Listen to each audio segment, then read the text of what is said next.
கிறிஸ்துவுக்குள் பிரியமான தேவ ஜனமே, ஆண்டவராகிய இயேசு கிறிஸ்துவின் நாமத்தில் உங்கள் யாவரையும் வருக வருக வாழ்த்தி வரவேற்கிறேன்.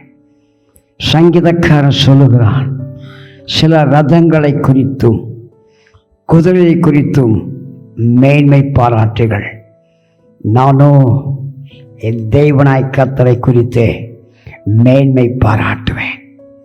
ஒரு தேவனுடைய பிள்ளைக்கு இரண்டு விதமான மேன்மை உண்டு.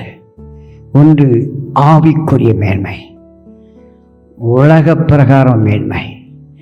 தாவீது உலக பிரகாரமத்தின் வாழ்க்கை காட்டிலும் தேவன் கொடுக்கிற மேன்மை பெரிதென்று சொன்னாலும், அந்த உலகம் கொடுத்தலை மேன்மை கொடுத்து சந்தோஷப்படுகிறவன் தேவன். மாறும் பொழுது ஒரு வாழ்க்கையில கர்த்தர் மகிமையாய் வெற்றி சிறந்து அற்புதத்தை அடைய செய்து வசனத்தை உறுதிப்படுத்த வல்லமுள்ள தேவனாக இருக்கிறார். கர்த்தருக்கே மகிமை உண்டாவதாக. ஆமென், ஆமென்.